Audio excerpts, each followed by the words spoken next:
नमस्कार दोस्तों, रामचरितमानस की इस दिव्य यात्रा में आज हम प्रवेश कर रहे हैं अहल्या उद्धार के पावन प्रसंग में।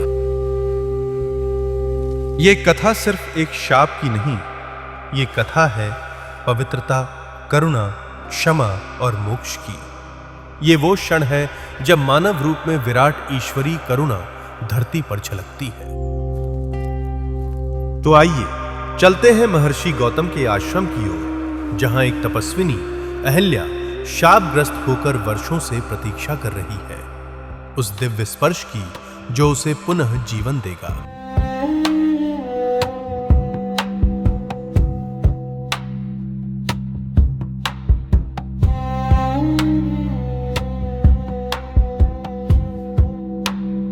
राम और लक्ष्मण महर्षि विश्वामित्र के साथ घने वनों से होते हुए आगे बढ़ रहे हैं,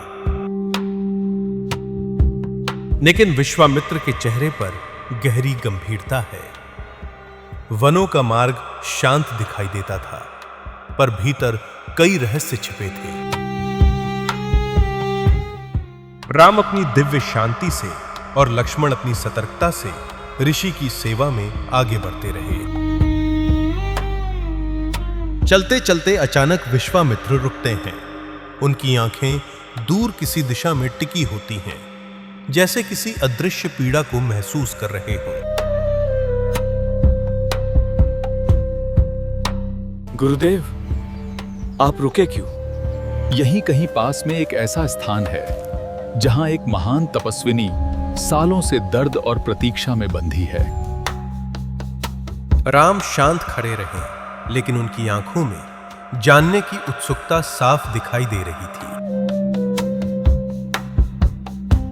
पेड़ों के बीच एक पुराना सूना मार्ग दिखाई दिया। ऐसा लगता था जैसे इसे वर्षों से किसी ने छुआ ही नहीं। जैसे जैसे वे आगे बढ़ते गए, हवा भारी होती गई और वातावरण में खामोशी छा गई। मानो कोई अदृश्य शक्ति उनका इंतजार कर रही हो। धीरे धीरे टूटे हुए आश्रम के अवशेष सामने आते हैं।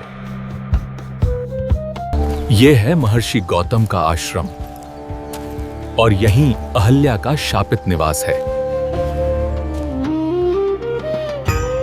अहल्या महर्षि गौतम की पत्नी, बहुत सुंदर, तपस्विनी और पुण्यवान, देवताओं तक में जिनकी कीर्ति थी। पर एक क्षण का भ्रम, एक क्षण का छल, सब कुछ बदल गया।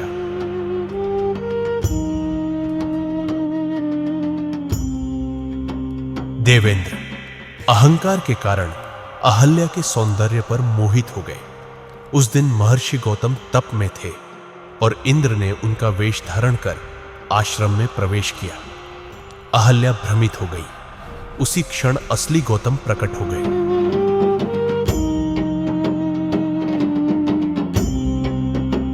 महर्षि गौतम क्रोध से भर उठे। अहल्या, तुम शिला बनोद और इसी अवस्था में रहो जब तक त्रेता में स्वयं श्री राम तुम्हें स्पर्श न करें। शाप कठोर था, पर उसी में मुक्ति का मार्ग भी छुपा था।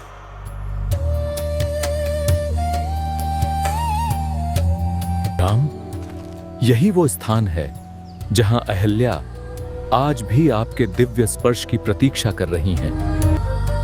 राम आगे बढ़ते हैं। हवा थम जाती है, मानो प्रकृति भी इस दिव्य क्षण के स्वागत में रुक गई हो। टूटी झोपड़ी के भीतर धूल से ढकी एक शिला पड़ी थी, पर उसके चारों ओर एक दिव्य आभा थी। वह साधारण पत्थर नहीं, एक तपस्विनी की आत्मा थी। राम धीरे से आगे बढ़ते हैं। उनके चरणों के नीचे प्रकाश फैलता है। राम शिला को स्पर्श करते हैं। शिला चमकने लगती है, एक प्रकाश फैलता है और उसी से अहल्या की दिव्य आकृति प्रकट होती है।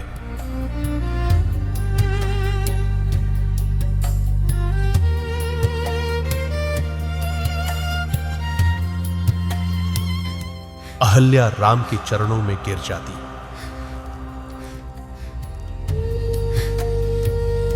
प्रभु, मैंने भूल की थी। पर आपकी करुणा ने मुझे नया जीवन दिया है। माता, आपकी भक्ति उत्तम है। आपकी शुचिता के कारण ही आप मुक्त हुई हैं। आपका स्थान देवियों जैसा है। वर्षों बाद अहल्या के चेहरे पर शांति और प्रसन्नता लौट आई।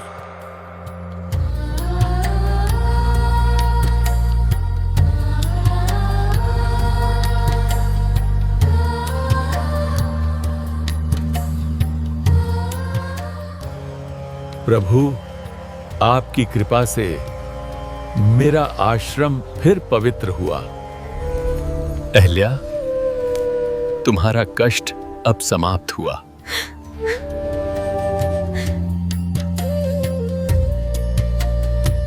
वर्षों की दूरी अब प्रेम और करुणा में बदल गई। राम, ये केवल अहल्या का उद्धार नहीं, ये संसार को दिया गया संदेश है कि करुणा ही सबसे बड़ा धर्म है।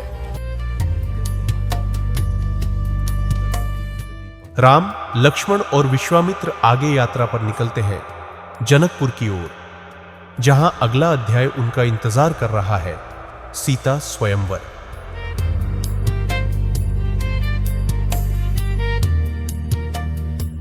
इस प्रकार समाप्त होता है अहल्या उद्धार का पावन प्रसंग। यह कथा सिखाती है, ईश्वर का न्याय कठोर नहीं, करुणामय होता है। पश्चाताप करने वाले को ईश्वर स्वयं उठा लेते हैं। अगले एपिसोड में मिलते हैं, जहां हम देखेंगे जनकपुर की दिव्य भूमि और श्री राम सीता का प्रथम मिलन। जय श्री राम।